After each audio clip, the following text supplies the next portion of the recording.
As tropas russas o chamam de o palhaço das bolas de aço.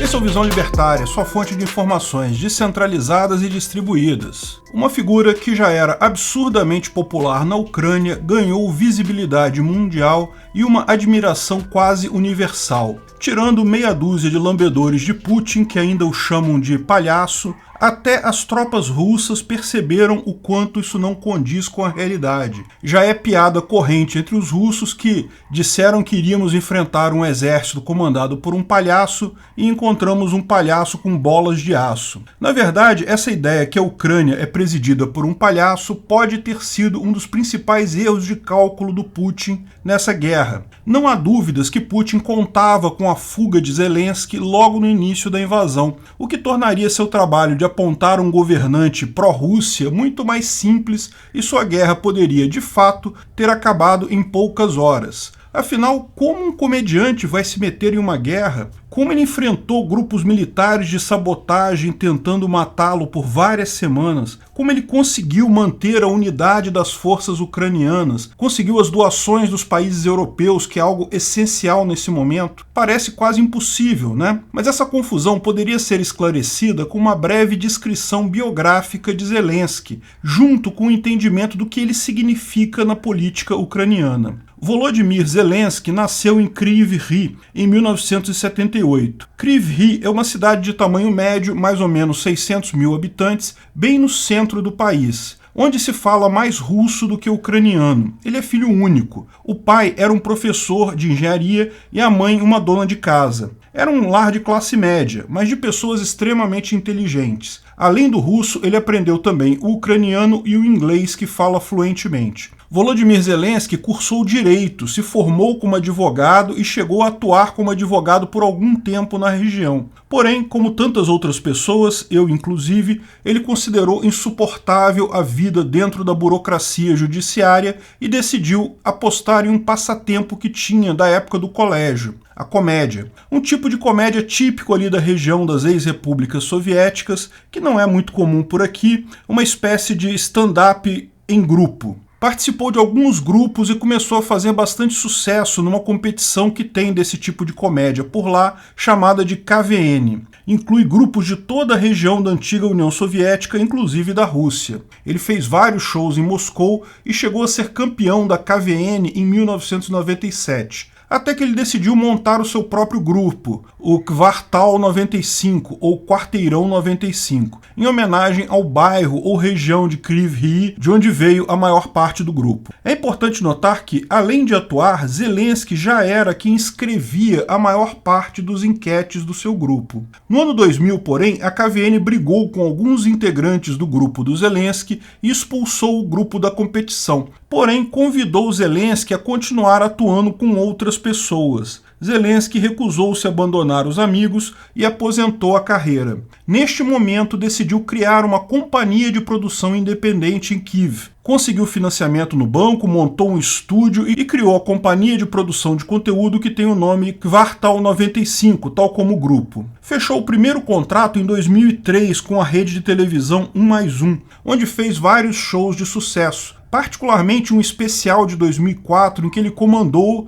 não apenas o seu grupo, mas vários artistas conhecidos no país. O principal programa produzido por ele se chamava Vershini Kvartal, ou Quarteirão à Noite, e consistia de alguns quadros cômicos sobre assuntos de cultura e comportamento. Além de empresário, escritor e produtor, Zelensky também atuava, sendo o principal astro do estúdio. Em 2005, ele fechou o contrato com outro canal de televisão, na verdade, o maior canal de televisão da Ucrânia, chamado Inter. O novo canal, porém, exigiu que pelo menos uma parte dos quadros de humor incluísse críticas a políticos, porque até ali a política era algo que ele deixava de fora, porque, bem, em países da antiga União Soviética, liberdade de expressão não era alguma coisa que o pessoal estava acostumado. Mas Zelensky foi fundo nisso. Ele fez quadros zoando todos os presidentes da região, inclusive o presidente da Ucrânia à época, Viktor Yanukovych, Vladimir Putin, Alexander Lukashenko e vários outros. Isso fez um enorme sucesso lá. Como você pode imaginar, uma sociedade que até pouco tempo sequer podia criticar os seus líderes, agora via na televisão quadros espinafrando os caras com humor. Como nós libertários sempre reforçamos, mas é algo de conhecimento geral, o humor é uma das principais armas contra tiranos e ditadores. Não é à toa que tanto se esforçam para censurar humoristas. Foi nesses quadros que ele ficou realmente famoso na Ucrânia,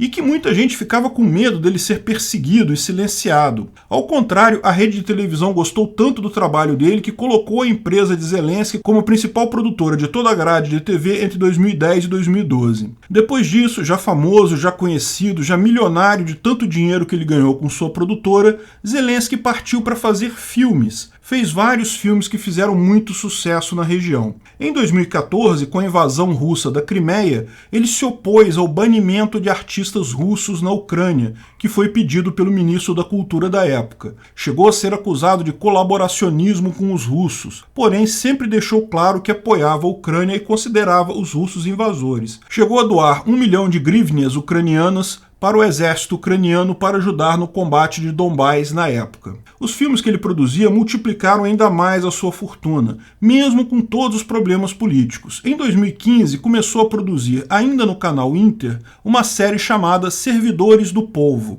em que interpretava um professor idealista de escola que um aluno filmou fazendo um discurso contra a corrupção, o vídeo virou viral na internet e o professor acaba sendo eleito para ser presidente do país. A série lida sobre como uma pessoa sozinha pode limpar toda a sujeira do governo, pode contornar todos os problemas, convencer todos os políticos e consertar o governo. Bom, é o caso de ficção mais ficcional que existe no mundo. Só na imaginação das pessoas que um cavaleiro branco bem intencionado vai chegar em algum governo e conseguir limpar o governo da corrupção. A máquina do governo, a máquina do Estado, ela tem vontade própria e ela vai sempre moer qualquer um que tentar diminuir o seu tamanho ou os ganhos de quem ganha com ela. Mas a série fez sucesso lá na Ucrânia, o público gostou, justamente porque ele encarnava algo que era mesmo o desejo do povo, uma figura nova. Vemos esse tipo de coisa com muita constância na política. Quando a população se desilude com o Estado, a primeira coisa que ela tenta fazer é levar pessoas novas para o Estado. Agora, muita gente no Ocidente acha que ele ficou conhecido por essa série, mas não,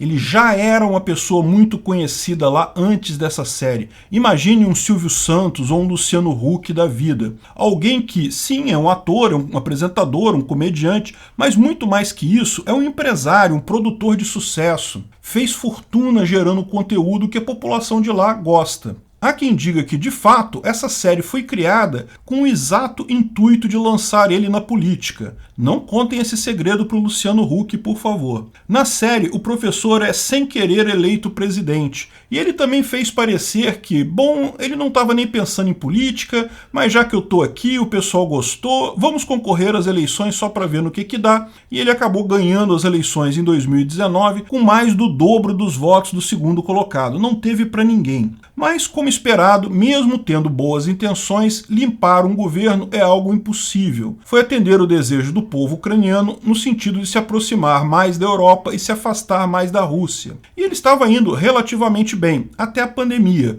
quando suas medidas de controle trouxeram uma baixa na popularidade. Quando, em 24 de fevereiro, a Rússia invadiu a Ucrânia achando que um palhaço presidente com baixa popularidade iria acabar fugindo ou sendo preso pelo próprio aparato do Estado, os russos descobriram que não era bem assim não. Enfrentaram, ao contrário, um empresário extremamente bem-sucedido e capacitado justamente na área de comunicação, que é uma das mais importantes nessa guerra. O presidente Zelensky não tem experiência militar, o que é ótimo. Ele delegou isso para militares técnicos que sabem tratar isso de forma profissional. Ele mesmo se dedicou a fazer o que sabe fazer melhor, comunicar. E se vocês acham que isso é pouca coisa, lembre-se que a máquina de propaganda russa é notoriamente eficiente. Até aqui no Brasil tem meia dúzia de infelizes reproduzindo as mentiras russas. Meia dúzia de pessoas, um punhado de agentes russos e milhões de robôs. Ele sozinho, usando o que ele sabe fazer de comunicação, conseguiu projetar uma imagem extremamente positiva da Ucrânia no mundo todo.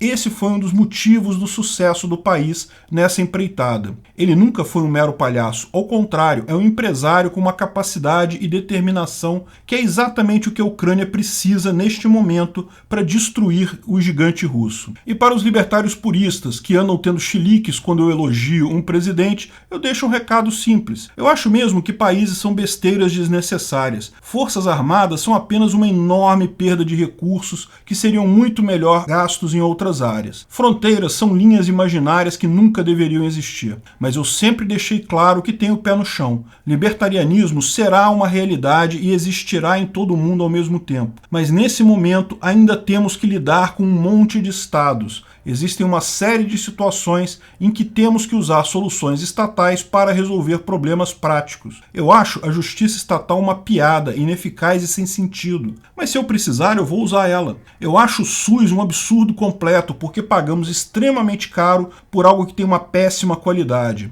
Agora, se eu precisar usar, eu já paguei o imposto, por que eu não usaria? Agora, dado que a sua propriedade privada está sendo agredida por um exército invasor, você vai fazer o quê? Se já estivéssemos numa capistão, eu chamaria minha empresa de segurança privada para me defender. Mas não temos empresas de segurança privadas no momento. Se a força estatal é a única forma de resolver uma agressão injusta e absurda, é lógico que temos que recorrer a ela. O fato é que o governo Zelensky é apenas um governo, com todos os defeitos que tem todos os governos. Mas neste momento é a única coisa que impede a agressão e destruição da propriedade privada de milhões de ucranianos. Não esperem de mim nenhuma crítica a Zelensky ou ao seu governo neste momento. Eles são a vítima. No estupro, ninguém fica falando: ai, mas a vítima podia ter usado uma saia maior para não ser estuprada. Ela também contribuiu com isso. Não, a culpa é sempre 100% do estuprador, 0% da vítima, não importam as circunstâncias. Putin é quem merece todas as críticas. E se você sente vontade de criticar a vítima por qualquer coisa que seja, eu quero distância de você, seja qual for a sua orientação política.